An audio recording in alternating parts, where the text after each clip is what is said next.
adults who are able to work and contribute to their community.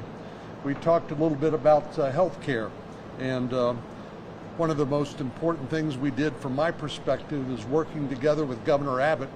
We were able to get $11.1 billion in reimbursement to the Texas taxpayer from the federal government that Texas had to spend during the open border policies of the Biden administration that were bad for our border communities and bad for the okay. $11.1 billion in reimbursement for Texas taxpayers from this bill as well. We all know that inflation, not only in ribeye steaks, but as we heard a little earlier, but inflation on all sorts of inputs was at a 40-year high during the previous administration. And one of the biggest challenges we had is dealing with trying to bring down the cost of so many basic commodities like food and gasoline and the like. And so you've heard a lot about the word affordability, but really that is what we've always focused on when it comes to trying to make sure that kitchen table issues are the most important to most of us, and we are working hard to try to make life more affordable and bring down some of those prices. So much in the bill, and I'm glad we were able to talk about a few of those things here today, and more than happy to answer a few questions. And if I don't know the answer, we've got a lot of great folks behind me who do. Yes, sir. Senator, you mentioned the previous administration's approach to what's being called an open border policy. We just experienced our third death at Camp East, Montana. Right. Is it time to reassess the oversight process that these facilities currently are undergoing? Well, I think oversight is always important, and I'm a firm believer that you can always do what you're doing better. And so, yeah, those deaths at the detention facility are regrettable, and we know that at least one of them is currently under investigation. Others by suicide, and all of those are regrettable. But unfortunately, we've seen a focus by some people blaming the police, basically ICE, for enforcing laws that Congress has passed. And there's there's two options when it comes to law and order or anarchy and chaos. And we simply we cannot blame our men and women in blue or our Border Patrol or ICE for enforcing the laws that are passed by members of Congress. And we can't abide people interfering with the lawful exercise of their responsibilities. But yes, we need to continue to monitor these facilities, make sure people are treated humanely, and I believe they are. But like I said, we can always do better. Now, Senator, I wanted to ask the Department.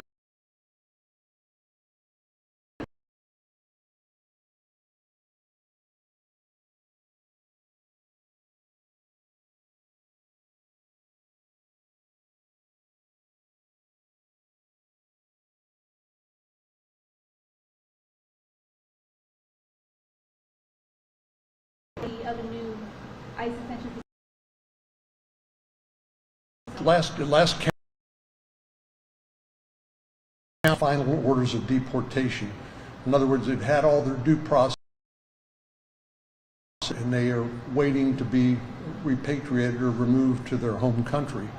And these are people who simply have ignored the orders of the courts once they have been told that their asylum claim, for example, is not justified.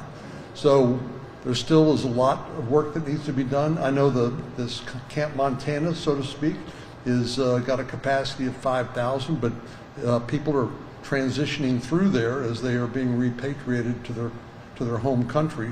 I'm not familiar with the new facility that you mentioned, but certainly we'll be looking into that. Speaking of the construction industry, here in El Paso in the past few days, we've seen reports of ICE raids that is questioning workers, including Americans. I think asking questions of people is certainly appropriate as part of an investigation to determine who is legitimately present and who is not. Unfortunately,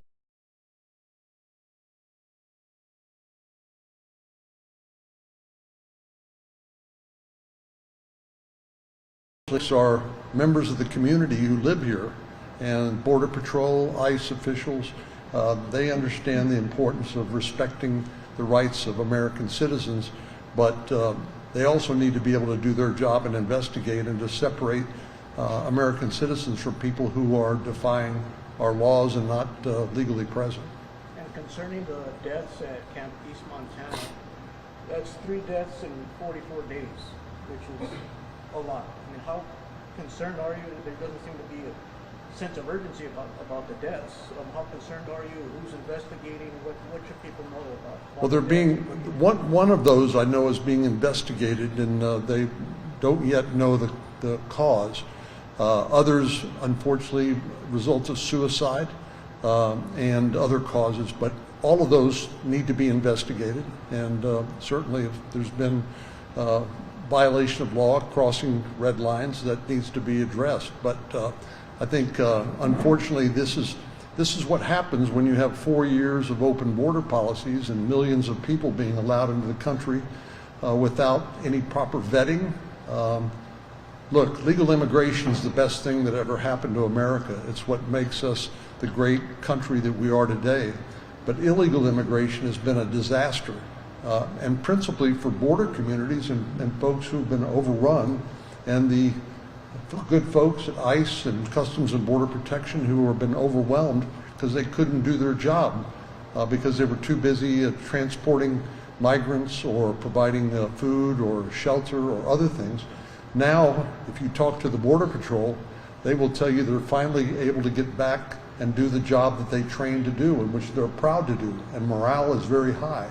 So we've been through a very traumatic period, and it's not going to change immediately, but I think things are gradually getting better, and it's better for everybody, I think, if we restore our legal immigration system rather than just have an open border policies where anybody and everybody can come in the country without knowing why they're here, who they are, what their record is in their home country, and whether they're a threat to communities in our state and our nation. Yeah, which agency is doing the investigation into the deaths at Camp East Montana? Law enforcement authorities. And is there a timeline on when that investigation is expected to be finished? I don't know. You can ask them. We have time for one more question. Yeah, I'm sorry. One final question on my part. The Trump administration has just retrieved captured Maduro. What's your opinion on what needs to be done in Mexico? Mencho's still running the Jalisco cartel. 2 sons of El Chapo still running things. What's your opinion on what needs to happen, whether militarily or assistance or what? Well, the good news is that President Sheinbaum has and her administration have been more cooperative than in the past under President Lopez Obrador, who believed in hugs, not bullets, and unfortunately did not do much to suppress the cartel's activities. And we know that the most common cause of death of young people between the age of 18 and 45 in America is fentanyl. We know those drugs come from, the base chemicals come from China, and they come from Mexico, and they're made to look like relatively innocuous or pills, and people take those, and too many of our young people have taken one of those pills thinking it was something else and died. So, but the good news is that President Sheinbaum and her administration are much more receptive to assistance. Particularly, they want intelligence to be able to identify the cartel activities and the drug labs and things like that. And we are happy to provide them that intelligence. I understand their concerns about their sovereignty, and they don't want an American face or name on law enforcement efforts in their country. But the good news is they're willing to accept our assistance, and they're willing to extradite some of the worst of the worst to the United States for prosecution, because so many of these cartels are responsible for untold misery and the death of untold numbers of American citizens, and we just cannot tolerate that. So you want to boots on the We have ground? one more question over here. Sorry, you had a question, I believe? Yep. When it comes to the debate about all of these detention facilities that are being built here in El Paso County, we do have a lot of Democratic representatives, both in Texas Senate and Right. House of Representatives. Just talk about your willingness to work with the other party in terms of trying to get everyone on the same page about it. Well, I have been guilty of actually talking to a Democrat from time to time, and even worse, working with Democrats when it's in the best interest of our state and my constituents. Look, I wish we could work more cooperatively together.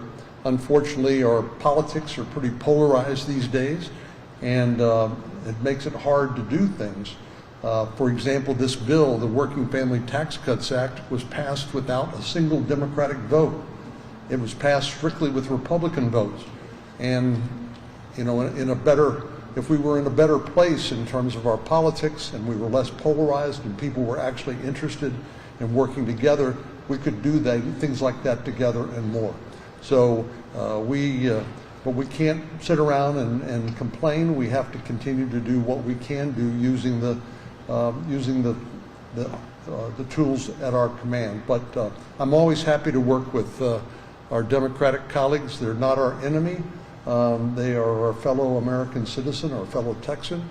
But sometimes the politics trumps the sort of rational consensus building that is required to pass bipartisan legislation.